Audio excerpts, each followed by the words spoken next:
Curriculum development.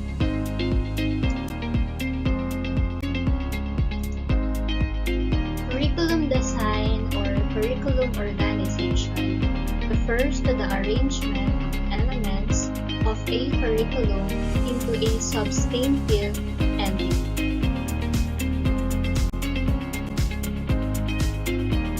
According to Saylor and Alexander, curriculum design is the pattern or framework or structural organization used in selecting, planning, and carrying forward education experiences in the school.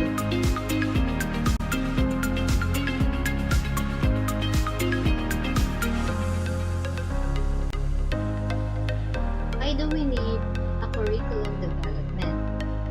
Curriculum development is a process of improving the curriculum. Various approaches have been used in developing curricula. Here are the commonly used approaches. First is the analysis. Examples are need analysis and task analysis. Second is the design. Example is objective design. Third approach is selecting, choosing appropriated learning and teaching methods and appropriate assessment method.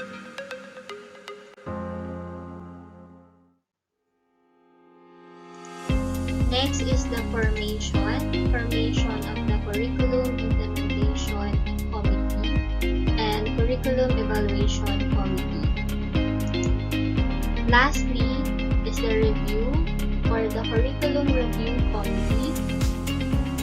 Thus, process of curriculum development is really essential for need analysis or task analysis, curriculum design, selection of appropriate methods of teaching and learning, and evaluation, formation of curriculum implementation committees at various levels of education, and reviewing the effectiveness of existing educational programs.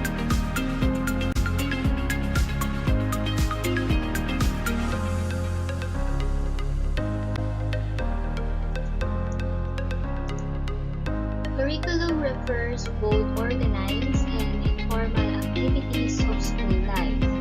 School life need not imply life of the child within the four walls of the school alone, but extend beyond that.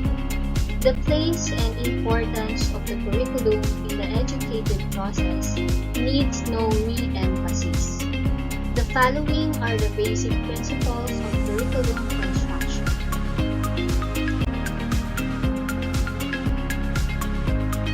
First principle of totality of experiences.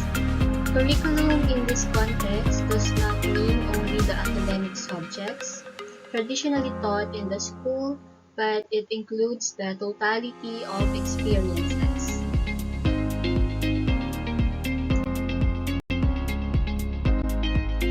Second principle is the principle of child-centeredness. Child's nature, concern, motive, and need should be a primary consideration in the construction of curriculum. Child is the central point around which all the curricular activities in school involve and develop. Curriculum should be adjusted to bring nearer to the child rather than the child bringing nearer to the predetermined curriculum.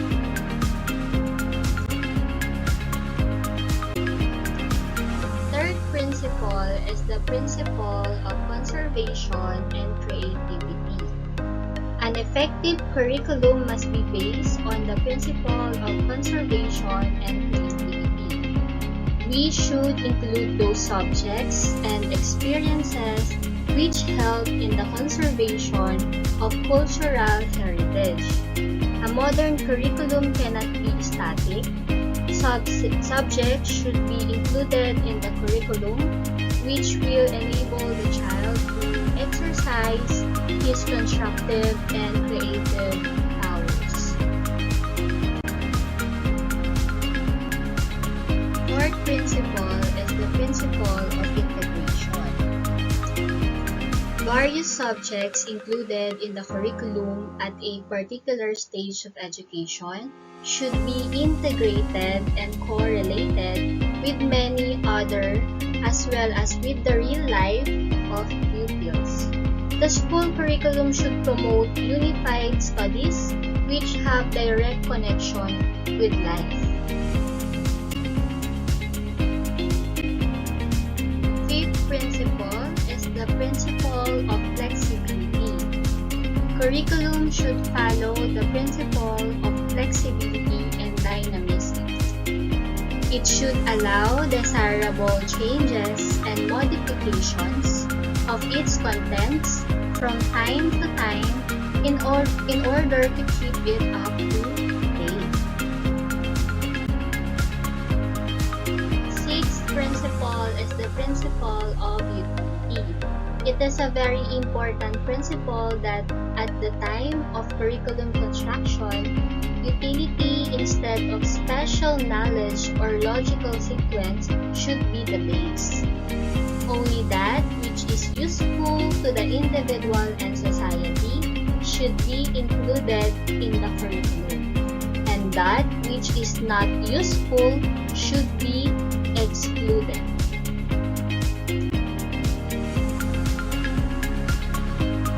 Seventh principle is the principle of character formation.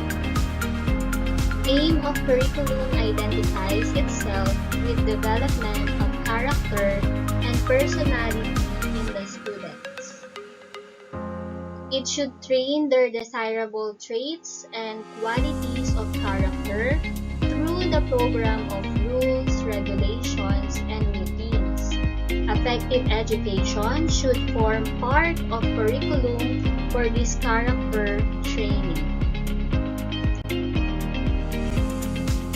Eighth principle is the principle of mental discipline.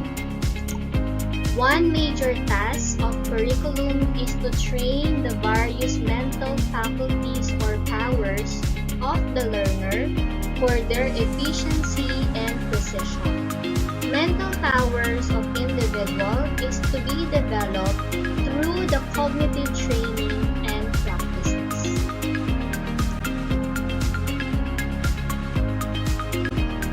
Ninth principle is the principle of social fulfillment. The social principle of curriculum construction will help for training in citizenship. Curriculum should be constructed according to the social context of the children. The curriculum should be connected with the social life of the people, since man is a social being. He cannot be isolated from the society. Therefore, while constructing of the curriculum, we cannot ignore the areas of aspects of social life of the people. Tenth principle is the principle of relating to community life. Due importance should be given to social function and productive work, which is the backbone of organized human life. The curriculum should be vitally and organically related to community life. It should allow the child to come into close contact with the life around him. In fact, the curriculum should grow out of community life.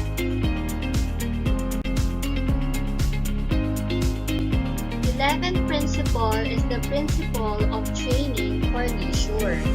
The curriculum should be so designed as to train the students not only for work but also for leisure.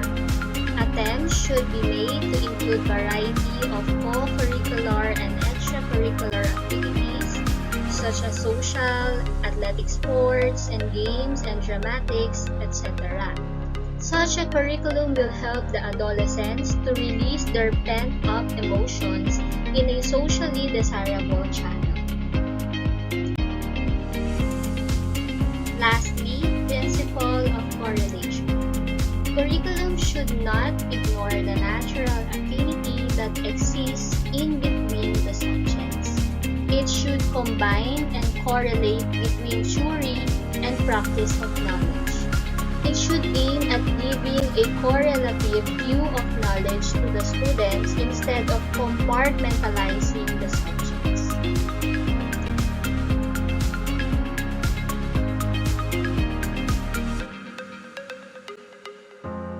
Stages of curriculum development.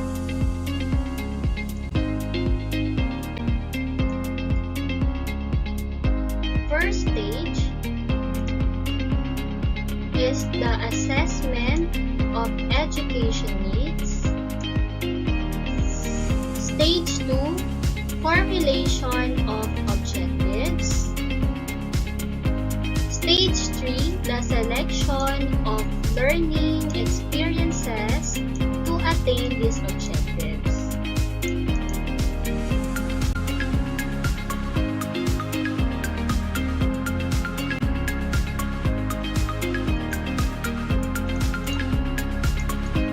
Stage 4, the selection of content through which learning experiences may be offered. Stage 5, the organization and integration of learning experience and content with respect of the teaching-learning process. And lastly, evaluation of all the above phases.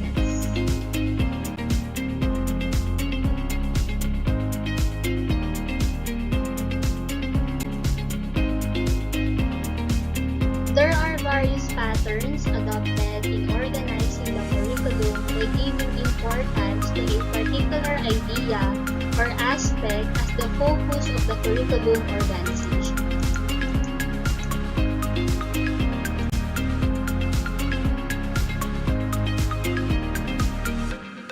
Here are the three basic designs.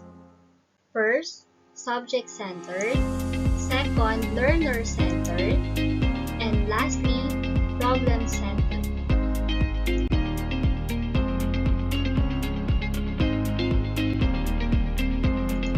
First is subject-centered. Subject-centered design are by far the most popular and widely used curriculum designs.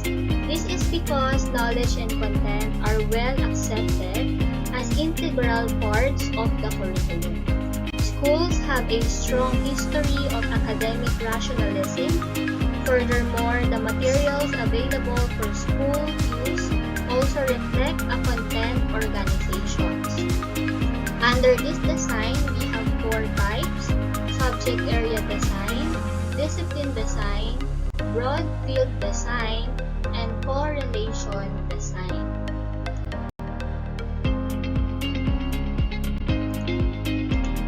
For subject area design, the curriculum is organized according to how knowledge has been developed in the various subject areas.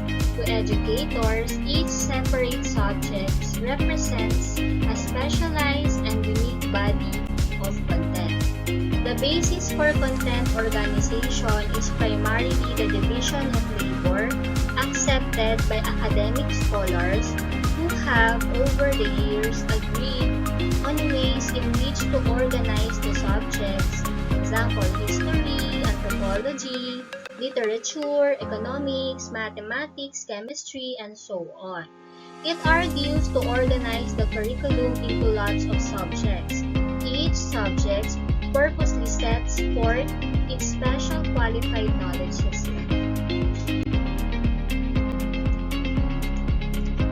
In the discipline design, students are encouraged to see the basic logic or structure of each discipline, the key relationships, concepts, and principles, and to understand the discipline's modes of inquiry. To Brunner, learning occurs when the student recognizes the key ideas and fundamental principles of a discipline and notes that the interrelationship of these ideas and also their applicability to many situations. The learner, by recognizing the fundamental and general ideas that constitute the structure of the discipline will be able to continually broaden and make more sophisticated his or her knowledge.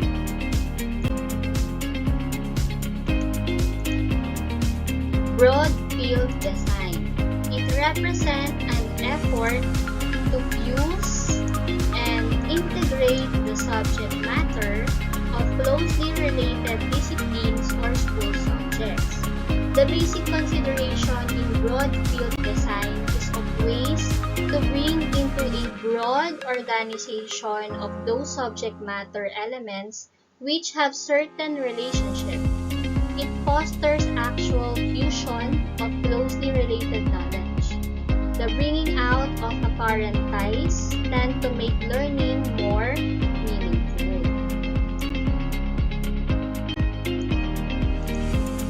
Next is the correlation design.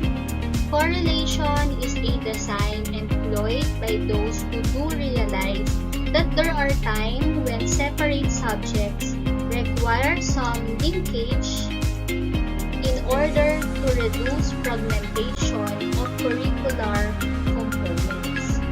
Correlation is an attempt to eliminate the isolation and compartmentalization of subjects without radically overcoming. Next is the learner-centered design. It includes the following: child-centered design, experience design, romantic or radical designs, and humanistic designs.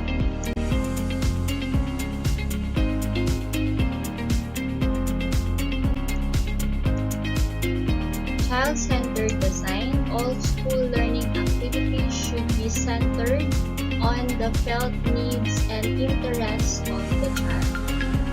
Child is not a miniature adult, rather a flower that would unfold naturally with the proper educational gardening.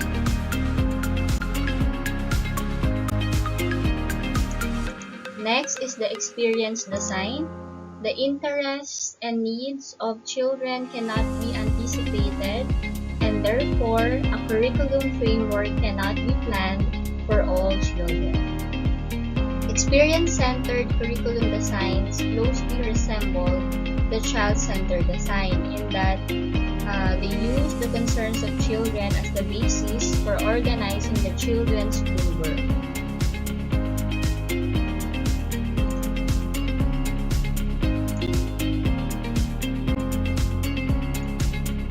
Next is the romantic or radical design. Emancipation is the goal of education. Individuals should gain competencies and attitudes to enable them to take control of their lives.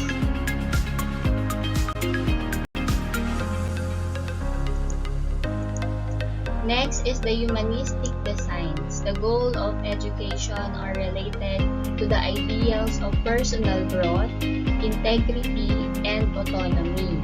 What is good for a person is also best for the well-being of the nation.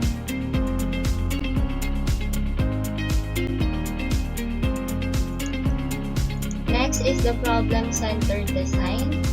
Stresses the importance of the survival of human and society. It focuses on the problems of living, on the perceived realities of institutional and group life, both for the individual and for society in general. These are organized to reinforce cultural traditions and also to address those community and societal needs that are currently unmet. They address individuals' problems as